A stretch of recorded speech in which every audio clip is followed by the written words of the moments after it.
Pendahuluan.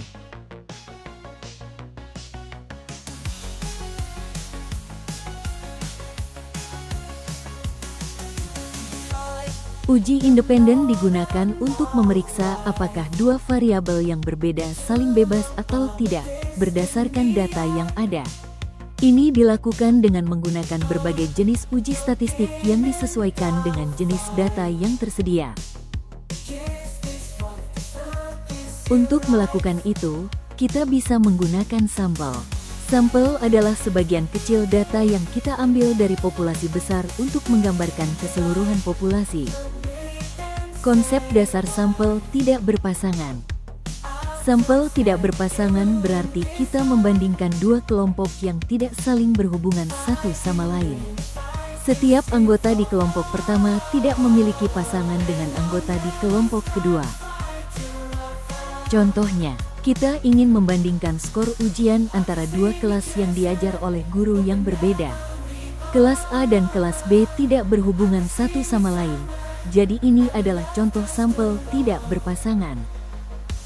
Ciri-ciri sampel tidak berpasangan. Dua kelompok yang tidak saling berhubungan, anggota dari kelompok pertama tidak berpasangan atau tidak terkait dengan anggota di kelompok kedua. Contoh, membandingkan tinggi badan pria dan wanita. Membandingkan pendapatan dua kelompok usia yang berbeda.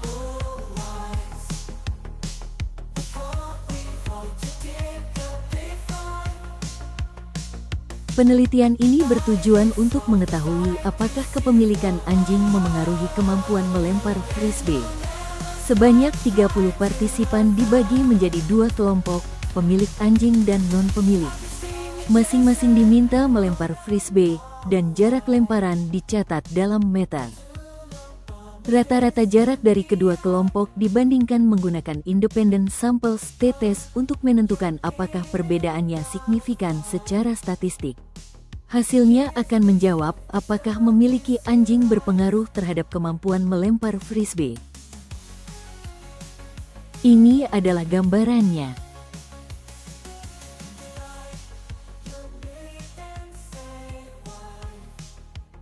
Hasil analisis menunjukkan bahwa pemilik anjing melempar frisbee lebih jauh dibanding yang tidak. Rata-rata lemparan mereka 54,92 meter, sementara non-pemilik 40,12 meter. Uji statistik menunjukkan perbedaan ini signifikan. T sama dengan minus 3,320, P sama dengan 0,003. Artinya, punya anjing bisa berkaitan dengan kemampuan melempar frisbee yang lebih baik.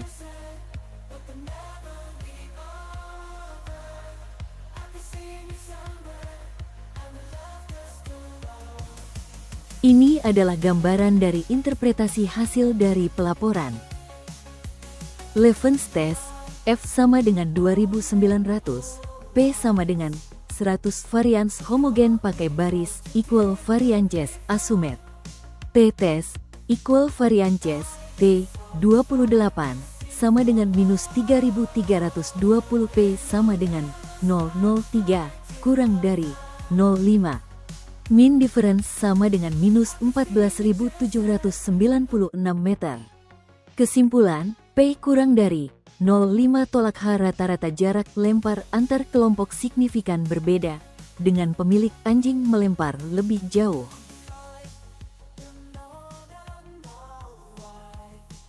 Di sini kita sudah memasuki kesimpulan jadi. Kesimpulannya, independent samples t-test menguji perbedaan rata-rata dua kelompok yang tidak berpasangan dengan membandingkan selisih mean terhadap varians gabungan. Asumsi normalitas, independensi, dan homogenitas varians dicek lewat Levens test harus dipenuhi. Bila varians tak homogen, gunakan Wells t-test. Pada studi frisbee dan anjing, 30 partisipan dibagi menjadi non-pemilik. N sama dengan 19, min sama dengan 40,12 meter, dan pemilik anjing, N sama dengan 11, min sama dengan 54,92 meter. Levens test, P sama dengan 100, mengonfirmasi varians homogen, sehingga students t-test tepat digunakan. Hasil T 28 sama dengan 3.320 dengan P sama dengan 003 kurang dari 0,5 menunjukkan selisih rata-rata gelombang 14,8 meter signifikan, menolak H dan menegaskan bahwa pemilik anjing melempar frisbee lebih jauh. Temuan ini menyiratkan bahwa interaksi rutin bermain frisbee dengan anjing, melalui latihan, motivasi, dan ikatan emosional, dapat meningkatkan keterampilan lempar. Meskipun sampel relatif kecil dan variabel kontrol, usia, kebugaran, pengalaman, belum diakomodasi, hasilnya memberikan dasar bagi pelatih olahraga rekreasi untuk memasukkan elemen latihan bersama hewan peliharaan. Penelitian lanjutan dengan sampel lebih besar dan desain longitudinal perlu dilakukan untuk memverifikasi dan memperluas temuan ini.